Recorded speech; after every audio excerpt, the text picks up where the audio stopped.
Les discussions à l'Assemblée du peuple portent sur la situation économique et sociale.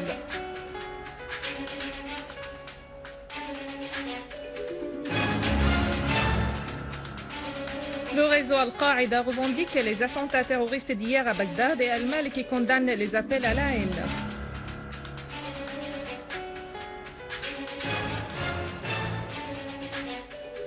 Larijani affirme que Washington tente une nouvelle manœuvre au sujet du dialogue avec Téhéran.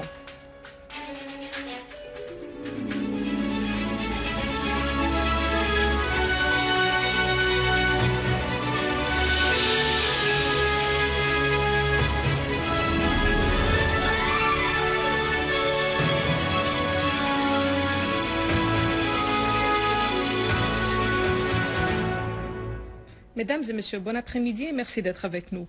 En présence de tous les ministres, l'Assemblée du peuple a poursuivi aujourd'hui les travaux de sa troisième session ordinaire. Plusieurs membres de l'Assemblée du peuple ont pris la parole et posé leurs questions au gouvernement à propos de la situation économique en général, des questions d'approvisionnement et celles concernant les services publics. Les discussions ont également porté sur des dossiers urgents, les moyens de les traiter et les calendriers appropriés à leur mise en œuvre.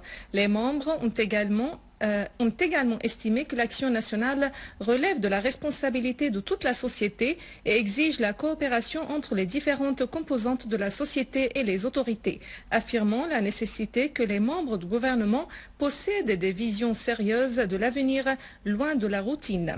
Les membres de l'Assemblée du peuple ont souligné que la Syrie est supérieure à tous, ce qui exige dans cette phase de rassembler les capacités pour protéger la Syrie de façon d'y rétablir la sécurité et la stabilité et de garantir l'avenir des Syriens. Les intervenants ont affirmé que le dialogue sérieux doit commencer de la base, c'est-à-dire de la plus petite unité administrative, de façon de n'exclure personne sans que des représentants du gouvernement y soient imposés à travers les sous-comités dont les gouvernera. Ils ont de même souligné que la conférence du dialogue national doit inclure toutes les composantes de la société syrienne et les diverses tendances politiques dont les membres de l'Assemblée du peuple comme représentants du peuple tout entier. Au gouvernorat de Homs, plusieurs unités de l'armée arabe syrienne ont tué et ou blessé nombre de terroristes dans une série d'opérations spécifiques. Ces opérations ont eu lieu à Abel, Taldaou, Kafar Lahia et au nord d'Al-Bouaïda Sharqiya, causant des pertes dans les rangs des terroristes et détruisant leurs véhicules dotés de mitrailleuses. Une source militaire a déclaré que le chef d'un groupe terroriste de Front al-Nusra affilié au réseau Al-Qaïda, Hussam Abu Izam, a été liquidé au cours de ces opérations. De même, des repères de terroristes, leurs munitions et un entrepôt d'armes comprenant des roquettes RPG et des missiles portables ont été détruits dans ces opérations. Le ministère russe des Affaires étrangères a fait noter que les questions relatives au règlement de la crise en Syrie étaient à la tête de l'entretien téléphonique entre le ministre russe des Affaires étrangères Sergei Lavrov et le secrétaire d'État américain John Kerry.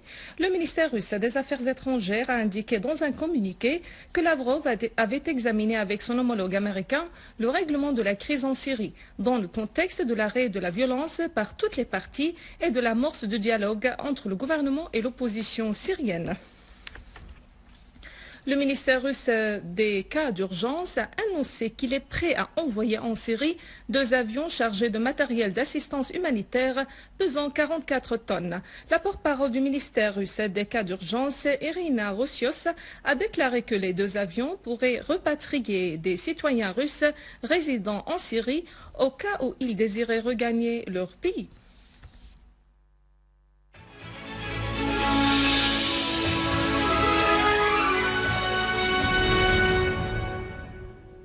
Le réseau terroriste du dit l'État islamique d'Irak, affilié à Al-Qaïda, a revendiqué la série d'attentats qui a visé Bagdad hier, causant la mort de 37 personnes et la blessure de plus de 100 autres. Le Premier ministre irakien Nouri al-Maliki a qualifié les attentats d'hier d'exécution concrète des appels d'incitation et de haine, visant à pousser l'autrui à mener des réactions similaires.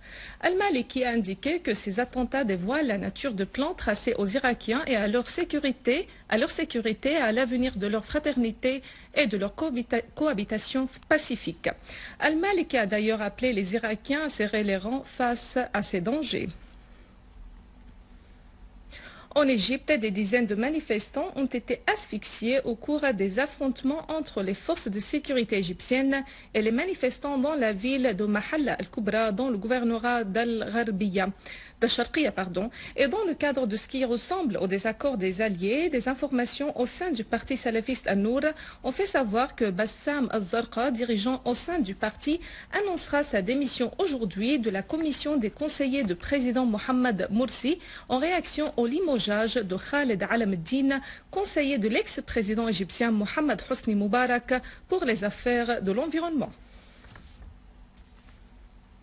Le président iranien Mahmoud Ahmadinejad a qualifié les relations entre l'Iran et l'Émirat du Koweït de fraternelles et profondes. Ces déclarations ont été faites par le président iranien à l'issue de son entretien à Téhéran avec le vice-ministre koweïtien des Affaires du bureau de l'émir Ali Jarrah Assobah. Le président iranien a exprimé son espoir que les réunions du prochain sommet asiatique réussiraient à consolider la solidarité entre les pays membres et promouvoir des relations profondes et solides entre les pays de la région. Le chef du conseil de la Choura iranien Ali Larijani a affirmé que les Américains ont eu recours à une nouvelle duperie en proposant un dialogue avec l'Iran. Larijani a affirmé que les Iraniens se trouvent maintenant face à une nouvelle manœuvre de la part des Américains qui a pour objectif de contourner la bonne performance de l'Iran visant à obtenir la technologie nucléaire à des fins pacifiques. Larijani a mis en garde contre la nouvelle politique américaine qui veut mettre fin à la cause palestinienne et sortir de l'Afghanistan pour mieux viser l'Iran dont la fermeté face à leur visée hégémonique leur a coûté si cher. Le président vénézuélien Hugo Chavez est rentré à Caracas pour poursuivre son traitement médical 2 mois après l'opération chirurgicale qu'il a subie à Cuba. Le président Chavez a remercié le peuple vénézuélien qui était à ses côtés et a suivi avec intérêt son état de santé. Des dizaines de milliers de protestataires se sont rassemblés à Washington, appelant le président Barack Obama à refuser le projet controversé de l'oléoduc The Keystone X et à respecter son engagement qu'il a lancé lors de sa campagne électorale au sujet du changement climatique. Les protestataires de 30 États américains ont manifesté aux alentours de la Maison-Blanche, exigeant la suspension de ce projet d'oléoduc. Les protestataires ont affirmé que l'oléoduc qui acheminera du pétrole extrait des sables bitumineux aux raffineries et aux ports aura des effets nocifs irréparables sur l'environnement. Voici un rappel des principaux titres. Les discussions à l'Assemblée du peuple portent sur la situation économique et sociale.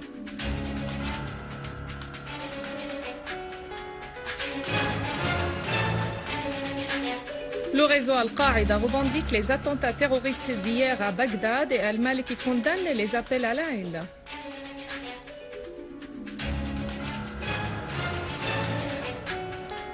Larijani affirme que Washington tente une nouvelle manœuvre au sujet du dialogue avec Téhéran.